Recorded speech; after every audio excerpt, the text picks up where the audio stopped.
నమస్తే, మీరు చూస్తున్నారు దేశం కోసం మన రైతు. అయితే మనకు ఎక్కువగా అయితే మనకు వర్షాధారంలో జొన్నలు పండిస్తూ ఉంటారు. అప్పుడు పండించేటువంటి జొన్నలు మనకు సహజంగా దొరికేటువంటి మనకు వర్షాధారంలో మనం ఎక్కువగా ఖరీఫ్ సీజన్లో జొన్నలు సాగు చేస్తూ ఉంటాం. కానీ ఈ రబీ సీజన్లో కూడా మనకు జొన్నలు సాగు చేస్తుంటారు. అవి హైబ్రిడ్ జొన్నలు అని చెప్పొచ్చు మనం. అయితే ఎందుకు ఆ సీజన్లో కాకుండా ఈ సీజన్లో మరి ఇక్కడ జొన్నలు సాగు చేయడం జరిగింది. మరి రైతు మనకు కిషోర్ గారు మన దగ్గర ఉన్నారు. మరి వారిని అడిగి తెలుసుకుందాం, మరి ఎంత విస్తీర్ణంలో జొన్నలు వేసుకోవడం జరిగింది, ఈ జొన్నలకు వాళ్ళు అంటే ఎంతవరకు ఖర్చు పెట్టడం జరిగింది, అంటే ఇప్పుడు ఏ స్థాయిలో ఉంది, మనకు కటింగ్కి వచ్చిందా, దీని ద్వారా అంటే ఎంత దిగుబడిని వాళ్ళు ఎక్స్పెక్ట్ చేస్తున్నారు అనేది ఈ వీడియో ద్వారా అడిగి తెలుసుకునేటువంటి ప్రయత్నం చేద్దాం. నమస్తే. నమస్తే. ఒకసారి మీ గురించి చెప్పండి. నా పేరు కిషోర్ అండి. నా తలకొండపల్లి మండల్ సూర్యన్ నాయక్ విలేజ్. నేను సరే, అంటే మీ వ్యవసాయంలో అంటే ఎప్పటి నుంచి ఈ యొక్క జొన్నల సాగు అనేది మీరు చేస్తూ ఉన్నారు? ఇప్పుడు సార్ ఇంతకుముందు ఫస్ట్ అయితే మామూలుగా ఇప్పుడు జూన్ జూలైలో అలా వేసేది.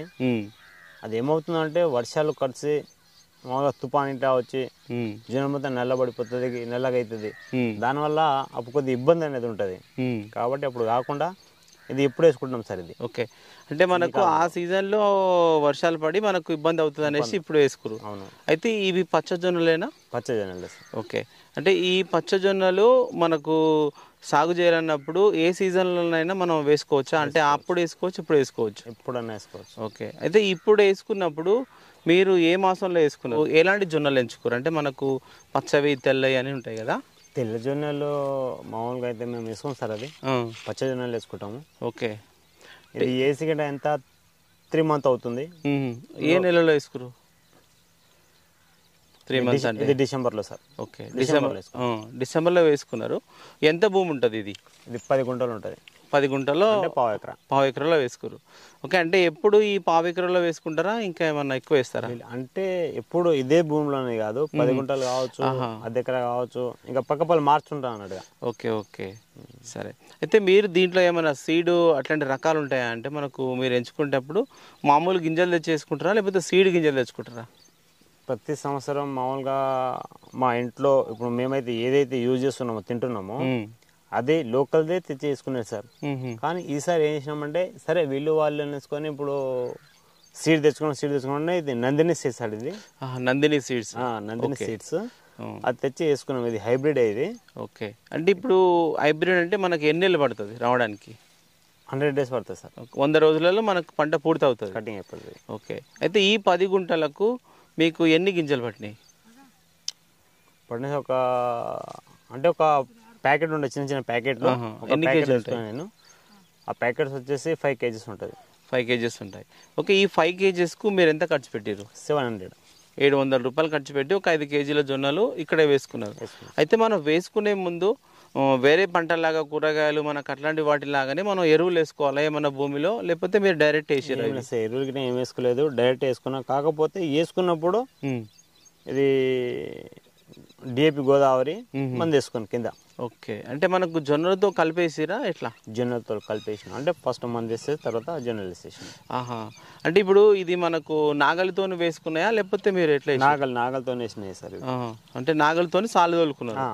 అంటే మనకు కొంచెం దూరము ఎక్కువ కనిపిస్తుంది. ఎంత దూరము పెట్టుకురు? సాలు ఎంత దూరం అనేది ఉంటుంది సార్. ఇది ఉంటుంది ఒక ఫీట్ దూరం ఉంటుంది. ఒక ఫీట్ దూరం ఉంటుంది. అంటే మనకు జొన్నలు వేసేటప్పుడు ఎంత దూరం పడి ఉంటాయి ఇవి? మనకు గ్యాప్ ఏమన్నా ఎక్కువ కనిపిస్తుంది కొంచెం? ఫీటు ఒక్కో దగ్గర ఒక, అంటే మనం చేతితో వేసాం కాబట్టి కదా. అవును, అలా. ఓకే, నాగలికి వేస్తాం కాబట్టి ఒక దగ్గర పడవచ్చు, దూరం పడవచ్చు. ఓకే, అంటే వీటికి ఇంకా ఏమన్నా ఒక DAP అట్లాంటిదే ఇచ్చారు? ఇంకేమీ ఇవ్వలేదు. ఓకే, అంటే ఇప్పుడు మనకు తర్వాత సుడి ఏదో కొద్దిగా చచ్చిపోతున్నాయి, దానికి స్ప్రే చేసినాం మందు. అంటే ఓకే, అయితే మెయిన్గా మనకు వర్షాధారంలో అయితే వర్షంతోనే మనకు పంట పండుతుంది. ఇప్పుడు కంప్లీట్గా మనకు డిసెంబర్ నుంచి అంటే మనకు వర్షాలు లేవు. మరి వీటికి నీటి తడి అనేది మీరు జొన్నలు వేసుకున్న తర్వాత ఇచ్చిరా, ముందే తడి వేసుకొని వేసుకుర్రా? ఫస్ట్ ముందు తడి చేసుకున్నాం సార్. ఫస్ట్ నీళ్ళు తడి చేసుకొని ఆ తడిలో నాగలతో జొన్నలు వేసుకున్నాం. జొన్నలు వేసుకున్న తర్వాత అంటే ఏ పదును ఉండొచ్చు మనకు అప్పుడు జొన్నలు వేసేటప్పుడు? అంటే పూర్తిగా పచ్చిగా ఉన్నప్పుడు వేసిరా, ఎట్లా వేసిరు? అంటే మరి పచ్చిగా ఉంటే ఎన్నిక రాదు, మరి పచ్చి కాదు, మరి వట్టి కాదు, మామూలుగా మీడియంలో ఉంది. ఓకే, తడి పొడిగా ఉండాలి. పొడిగా ఉండాలి. తడి పొడిగా ఉన్నప్పుడు వేసుకున్న తర్వాత మళ్ళీ ఒక 3 days తర్వాత నీళ్ళు కట్టుకున్నాం. ఓకే, స్ప్రింక్లర్తోని. ఓన్లీ స్ప్రింక్లర్లే? ఓకే. అయితే ఈ స్ప్రింక్లర్లతోని మీరు ఎన్ని తడిలు ఇచ్చుంటారు ఇప్పటి వరకు? ఇప్పటి వరకు కావసరం ఒక 7-8 తడిలు ఇవ్వచ్చు. అంటే మనకు ఇప్పుడు ఎన్ని రోజులు అవుతుంది? 100 రోజులు అవుతుందా? ఇంకా ఎన్ని రోజులు పడుతుంది మనకు కటింగ్ అవ్వడానికి? 90 days, ఇంకో 10 days అయితే ఇప్పుడు కటింగే ఉంది ఇది. ఇంకొక 10 రోజులు అవుతుంది. ఓకే, అంటే ఇప్పటి వరకు ఒక 7-8 తడిలోనే అయిపోయింది. అంటే మనకి ఇప్పుడు చేను పెరిగింది కదా, ఈ పెరిగినప్పుడు ఎట్లా ఇచ్చారు స్ప్రింక్లర్ మనకి? ఇంతవరకు అందినా? స్ప్రింక్లర్ ఉంది సార్. అంటే ఇంత దూరం అందుతాయా మనకు పైకి? అంటే ఇప్పుడు మనకు స్ప్రింక్లర్ కొద్దిగా పైకి పెట్టుకోవాలి. స్ప్రింక్లర్స్. ఓకే, అంటే ఇప్పుడు మనకు పల్లికి అట్లాంటివి వాడతాం కదా, అవే స్ప్రింక్లర్లా? ఓకే, కంప్లీట్ అయితే స్ప్రింక్లర్తోనే వేసారు. ఇట్లా స్వాల ద్వారా నీళ్ళు అయితే పారించింది ఏం లేదు? ఓకే, అంటే ఇంకేమైనా పెట్టుబడి కోసము స్ప్రేలు అట్లాంటివి వీటికి ఏం అవసరం ఉండదు? అవసరం లేదు సార్. ఓకే, అయితే మీరు దీనికి అంటే ఇప్పుడు దున్నుకం కావచ్చు, గింజలకు కావచ్చు, మామూలుగా ఎంతవరకు మీరు ఖర్చు పెట్టుంటారు దీనిపైన? కావచ్చు ఒక 10,000, 10,000 వరకు ఖర్చు అయి ఉంటుంది. దున్నడము, విత్తనాలు తీసుకోవడము, ఇట్లాంటి ఎరువులకు. ఓకే, అంటే మీరు ఒక 10,000 పెట్టి దీన్ని సాగు చేయడం జరిగింది. ఇంకొక 10 రోజులు అయితే మనకు అయిపోతుంది.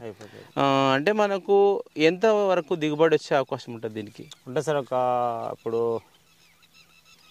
ఒక 5 క్వింటాల రావాలి నాకు. ఒక 5 క్వింటాల వరకు ఉన్నదానికి ఒక 5 క్వింటాల్ అయితే కావాలి మ్యాక్సిమం.